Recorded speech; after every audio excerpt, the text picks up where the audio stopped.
बंधुवर प्रणाम।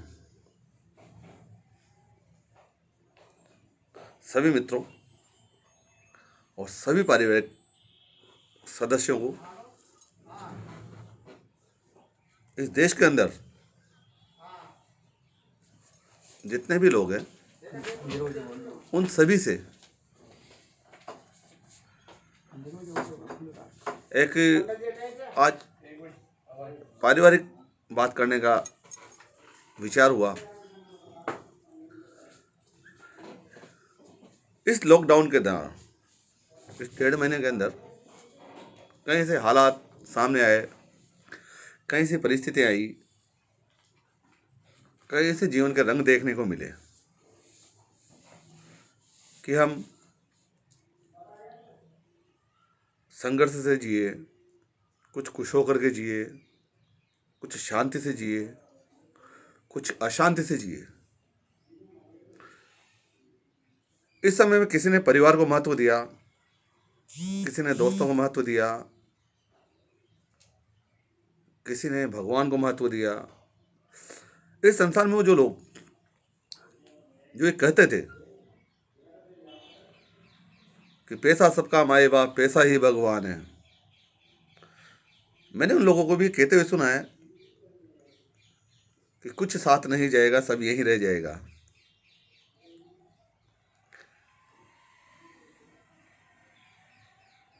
ऐसे समय में जब लोग किसी से बात करने का समय नहीं है, किसी से मिलने का समय नहीं है, आज सोशल मीडिया के माध्यम से हम लोग एक दूसरे के संपर्क में रहते हैं। सोशल मीडिया में किसी मोबाइल में आप उठा के देख लो, उसके 5 से 10,000 20,000 उसके फ्रेंड हैं, उसके दोस्त हैं, उसके मित्र हैं, मगर उससे बात करने वाला कोई नहीं था। बंधुओं,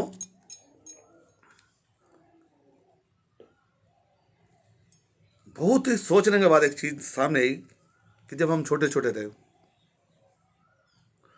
तो हमारा जो घर का आंगन होता था, उस आंगन में दीवारें कम और परिवार ज्यादा होता था। उस आंगन के अंदर ही सभी लोग घुल मिल के बैठा करते थे, जहाँ हमारे माता पिता, हमारे दादा दादी, हम भाई बहन, बड़े भाइयों के बच्चे, बड़ी बहनों के बच्चे,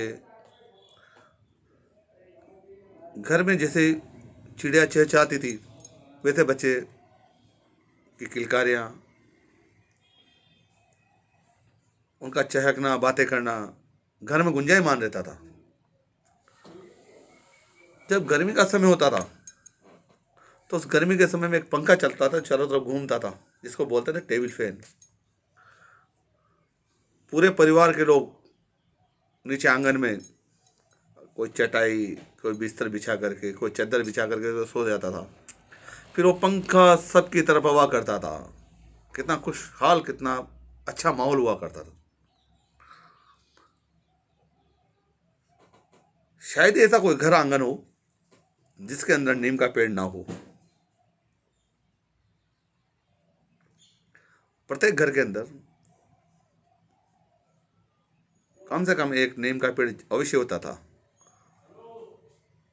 उस नीम के पेड़ के नीचे का सोने का आनंद, और रात को जब उसकी ठंडी बुआ, ठंडी हवाएं चलती थी,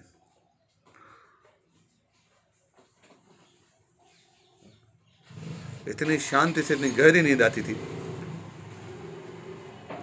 कि आज हम जब डॉक्टर को दिखा करके नींद की गोलियां लेते हैं, वो भी असर नहीं करती। आज हर घर के अंदर न तो वो आंगन है, न वो नीम का पेड़ है, न वो खिलखिलाते चहचहाते बच्चे हैं, न वो संयुक्त परिवार है। क्योंकि लोगों ने अपनी जरूरतों के हिसाब से घर तो बड़े हो गए, लेकिन प्रत्येक घर में दीवारें हो गई। आज लोगों ने अपने स्वार्थवश अपनी भावनाओं का त्याग करके अपने स्वार्थ की खातिर अपने ही परिवारों का विघटन कर दिया है, अपने ही परिवार को तोड़ दिया है। आज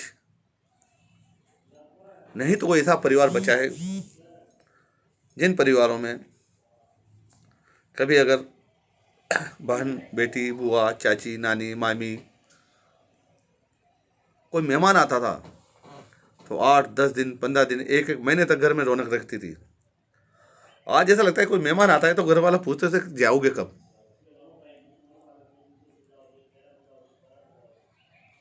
ऐसा क्यों हुआ? क्या कारण रहा? किस लिए हम लोग विघटन की ओर, एकांत की ओर जा रहे हैं? हमारे पास पैसा है, धन है, दौलत है, सब कुछ है, लेकिन एक ही चीज नहीं है, वो है शांति। हमारे पास बैठ के कोई बात करने वाला नहीं है। हम किसी को अपनी भावनाएं समझा नहीं पा रहे हैं। हम किसी से कुछ नहीं, सिर्फ एक ही चीज कर रहे हैं, पैसा पैसा पैसा, हाय पैसा। और इस पैसे के भागने के चक्कर में हमने हमारे संयुक्त परिवारों को तोड़ दिया है। आज से 30-35-40 साल पहले आपने, आज जो अखबारों में आप पढ़ते हो कि मासूम बच्चियों से दरिंदगी हो गई, किसी घर में चोरी हो गई, लूटपाट हो गई, किसी को बंधक बनाया गया, किसी की हत्या हो गई, किसी का मर्डर हो गया, किसी का परिवार ने पूरे परिवार ने आत्महत्या कर लिया, किसी का पूरे परिवार की हत्या कर दी गई। इस 30-40 साल पहले कभी सुना आपने कि ऐसे कोई पाप हुए हों, किसी मासूम बच्ची से दरिंदगी हुई हो, किसी संयुक्त परिवार की हत्या हुई हो, किसी संयुक्त परिवार ने आत्महत्या की हो, या किसी भाई ने भाई से लड़ाई की हो? उस समय हम संयुक्त परिवार थे, जहाँ हमारे बुजुर्ग हमारे साथ रहते थे।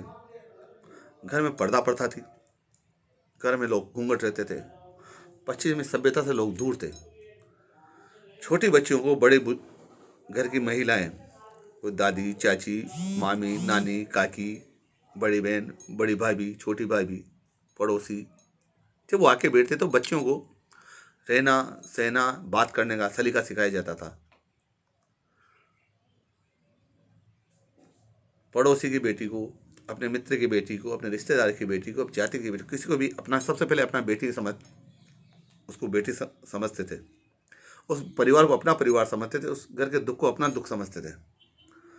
मगर जब से ये टीवी, ट्यूशन, टेलीफोन चला, जब से टीवी, ट्यूशन और टेलीफोन चला, तब से इस प्रकार की कई घटनाएं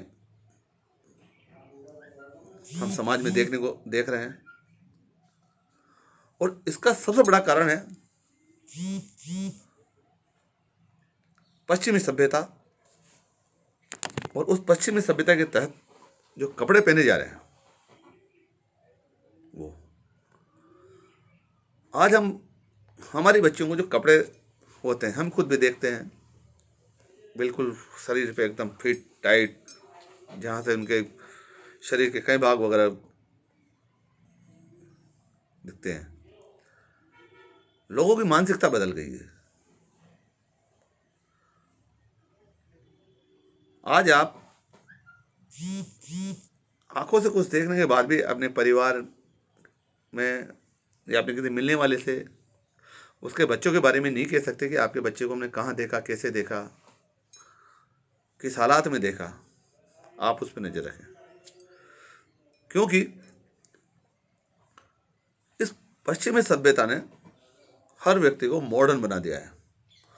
और इस मॉडर्नता और खुले विचारों ने हमारे देश को, हमारे धर्म को, हमारी संस्कृति को पतन की ओर ले गए। दोस्तों, पतन का कारण कोई बाहरी व्यक्ति नहीं होता है। पतन का कारण होता है हम स्वयं, हमारे विचार, हमारे रहन सहन, हमारी सभ्यता और हमारा अहंकार। इस अहंकार के कारण ही हमारा संयुक्त परिवार टूटता गया। आज हम एक घर में 4 भाई रहते हैं, लेकिन उन 4 भाइयों को भी ये नहीं पता कि उनके भाई के साथ क्या हो रहा है। छोटे को बड़े का पता नहीं, बड़े को छोटे का पता नहीं है। उसके घर में बच्चे क्या कर रहे हैं, कहाँ हैं, क्या कर रहे हैं, किससे मिल रहे हैं, क्या पढ़ाई कर रहे हैं, उनके कौन से दोस्त हैं, कौन सहेलियाँ हैं, बच्चे कहाँ आ रहे हैं, कहाँ जा रहे हैं। पहले संयुक्त परिवार में था, कोई भी टोक देता था कि बेटी कहाँ जा रही है या बेटा कहाँ जा रहा है, बेटा क्या करके आ रहा है, उसकी जानकारी रहती थी।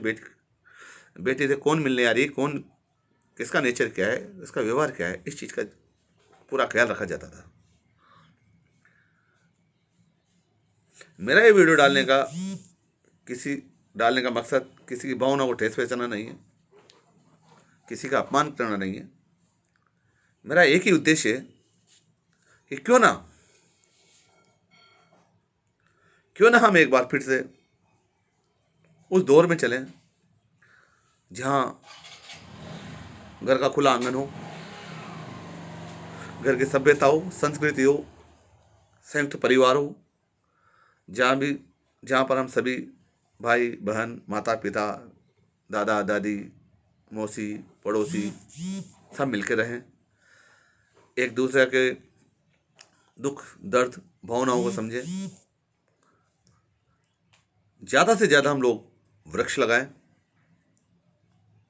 और हमारे जो बच्चे हैं इनको धर्म, संस्कृति और वेद की शिक्षा दें।